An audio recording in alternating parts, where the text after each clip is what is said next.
Hey everybody, how's it going? I am Sethum and welcome back to another taming guide. In this video, folks, I'm going to be showing you how to tame the snow owl.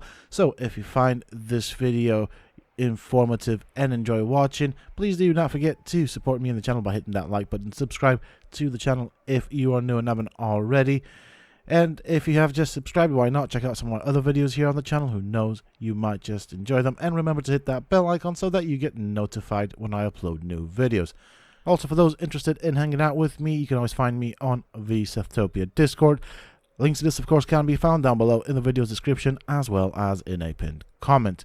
So, with all that out of the way, we are going to be looking at taming the snow owl. Now, for this, what I am going to be doing is I'm going to be setting up my standard Argent trap. I'm going to make it slightly longer to show you some of the things that you can actually add to the trap.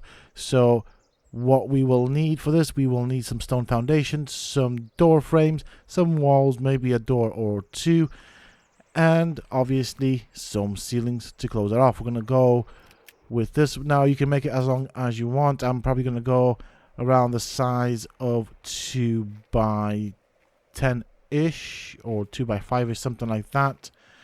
You don't need to make it too long. I think a 2 by 3 will be sufficient for the owl, so I'll probably go a 2 by 5 actually, or 2 by 6. That should allow us to kite in the owl. It is slightly smaller than the Argent, so if an Argent fits in it, then an owl should as well. Now these last 2 foundations that I'm placing, you don't have to. This is just because I want an area to put down a large storage box and a bed. But if you don't want to do that and just want to simply use it for the purposes of a trap, just don't put down the last foundations. We will go with door frames to the sides. We're going to go for tall, as that is the size of a stone dinosaur gateway, which we will place at the entrance. Now, in theory, 3 of these door frames should be more than enough for us to kite in an owl and then close the trap. In order to kite the owl, we will be using a pteranodon. So this is what it should look like. Now you can close it off here. I am going to first off test the pillar method. Now for Argent, due to the size, I normally close off the part of the trap where the creature will be trapped in with pillars, and this end will be my little spawning area or hut or whatever you want to call it. Again, for tall, I will eventually replace some of these walls once I decide where I want to put the doorways with doorways and doors. Once I have fully enclosed it, I will then put the ceilings and the dinosaur gateway in it. So as you can see, it's fairly decently tall, and this is a section that if you don't want to add, as I said, do not add it. It only is a 2 by 2 foundation for a little, let's call it, spawn hut. So go to the top, we'll place some of these right there. We're going to close it with ceilings.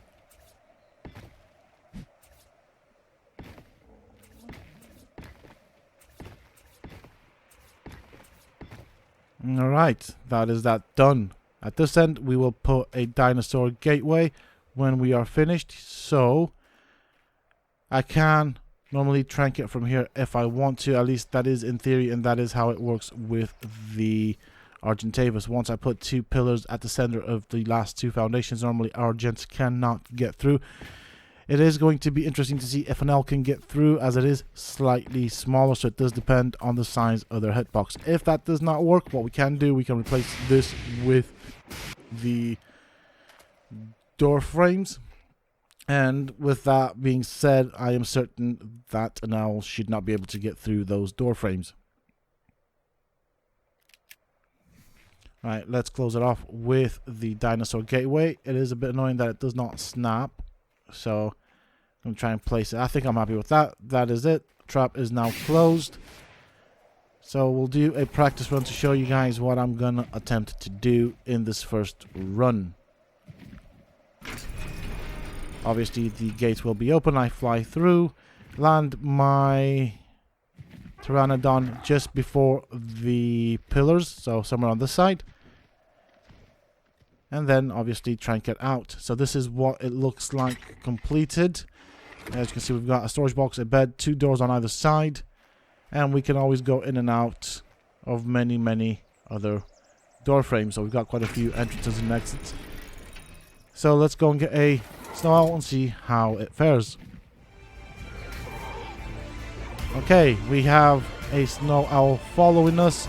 I have also placed my trap at the top of a mountain-like structure because there isn't really anything bad up here, and we don't want the owl to get into trouble when we are trying to tame it. So I've landed. I will normally dismount my owl here, my Pteranodon, close the gates. And I've just realized that I've not put my Pteranodon on passive, so now they are fighting. The owl does have quite a small amount of health, so I'm expecting it to be quite damaged. Yes, it is. It is quite rather damaged. Chances are it will not survive. The pillars on this bright side did not work, so that means I will be replacing the pillars with door frames. Alright, here is the update to the trap. So basically just fully enclose it in door frames. There is no chance that the owl can get through. It does also mean that your Pteranodon will be stuck in the cage with the owl. Obviously, make sure you have your Pteranodon on passive when you go and grab a wild owl. As you can see, my things have taken a bit of damage. They are not fully destroyed yet, so they are still usable. Alrighty. With that being said and done, this is what it looks like with the new changes. So let's go and find us something to tame. Alright, we have found ourselves a nice high level owl. I want this guy. I will peck it once. It does seem to take quite a bit of damage. And bearing in mind, it does not have a lot of health. I do want to be very careful. As you can see, it doesn't do that much damage on me. I will let it hit me a couple of times. That is just to keep the owl's aggro on me. And on the bright side, it was not too far from my trap, so I'm going to fly in, dismount my Pteranodon, which should be impassive this time around. I have learned from my previous experience. Dismount it, run out, shut the gate while the owl is busy with my Pteranodon. As you can see, it's only doing 40 damage, and that is with a simple saddle. Okay, I can't get through this because of the dinosaur gateway, but I should still be able to track it. I'm just going to go around it and try it from the side. Right, so now the owl is focused on me. I'm going to run back out. And it has now swapped its aggro from me to the building. And it will probably swap between building and me, and maybe occasionally go back to the Pteranodon. Do bear in mind, Pteranodons do not have all that much health anyways. I mean, I have pumped health in my Pteranodon, but in due time it will take quite a bit of damage. So this does eventually spare my Pteranodon for a couple of seconds of taking damage. So that just means I give it a better chance of survival. At the moment, the owl seems to want to run away or slash fly away, which tells me it's just about to go out, and so therefore I put away my long neck rifle. For the best taming effectiveness, you will want to use superior egg kibble, as it does prefer that. Obviously, you can always try using mutton on it. If you don't have that, there are sheeps that spawn in the snow biome. So there we go. We've put in some of the superior egg kibbles, and we will just wait for it to tame out. On the bright side, if you did not know, this is the only creature that seems to close its eyes when it is being knocked out. There's a difference. Alright, my snow owl has now been tamed, and we will get a saddle for this guy. So let's place a saddle on him.